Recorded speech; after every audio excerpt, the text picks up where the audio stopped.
Assalamualaikum warahmatullahi wabarakatuh. Perkenalkan, nama saya Sylvia Mega Anggini dengan NIM P017232543 dari Prodi STR Keperawatan tingkat 2A. Di sini saya akan membuat video untuk memenuhi tugas mata kuliah keperawatan jiwa. Di sini saya akan membacakan pendahuluan dari jurnal dengan judul Penerapan Assertiveness Training dan Terapi Kelompok Suportif menggunakan Teori Adaptasi Stewart dan Teori Adaptasi Roy, yang dibuat oleh Neng Esti Winahayu beserta teman-teman di Jakarta. Undang-Undang Nomor 36 Tahun 2002.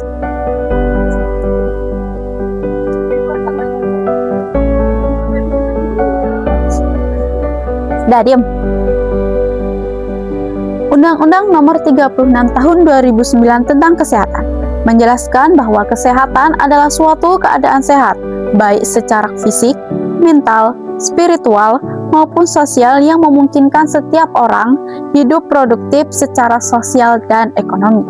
Sedangkan kesehatan jiwa adalah suatu kondisi sehat emosional, psikologis, dan sosial yang terlihat dari hubungan interpersonal yang memuaskan, perilaku dan coping yang efektif, konsep diri yang positif, dan kestabilan emosional.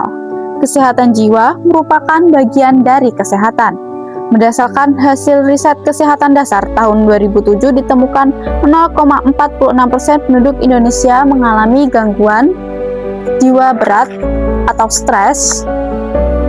Prevalensi tertinggi untuk gangguan jiwa berat di Provinsi DKI Jakarta adalah 2,03%, Jawa Barat 0,20%, dan Kota Bogor 0,40%. Disimpulkan bahwa prevalensi gangguan jiwa khususnya di Kota Bogor 0,40% melebihi prevalensi di dunia 0,30%. Gangguan jiwa yang sering terjadi adalah skizofrenia, yang merupakan sekumpulan sindrom klinik yang ditandai dengan adanya perubahan secara kognitif, emosi, persepsi, dan aspek lain dari perilaku.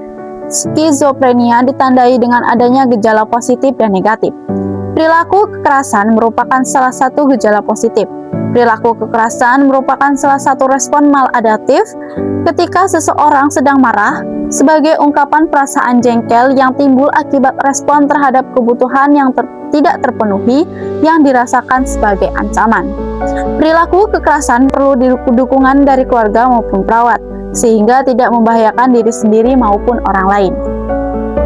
Intervensi untuk klien perilaku kekerasan dapat berupa tindakan generalis maupun tindakan spesialis.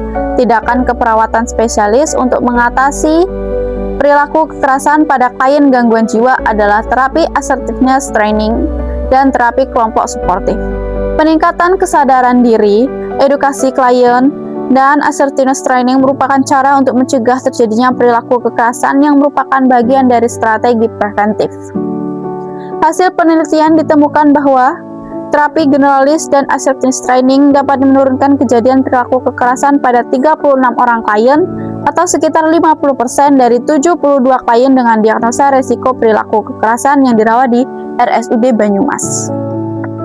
Penelitian pada 30 orang klien dengan resiko perilaku kekerasan menunjukkan bahwa terjadi penurunan tanda dan gejala perilaku kekerasan dan peningkatan kemampuan setelah mendapatkan assertiveness training. Penelitian lain menunjukkan bahwa kemampuan anak mengelola emosi meningkat secara bermakna, yang 30 orang tuanya mengikuti latihan asertif. Hasil penelitian ini menunjukkan bahwa terjadi penurunan kekerasan dalam rumah tangga sebesar 26,6% setelah diberikan assertiveness training. Dapat disimpulkan bahwa terapi asertif efektif dilakukan pada klien yang mengalami resiko kekerasan.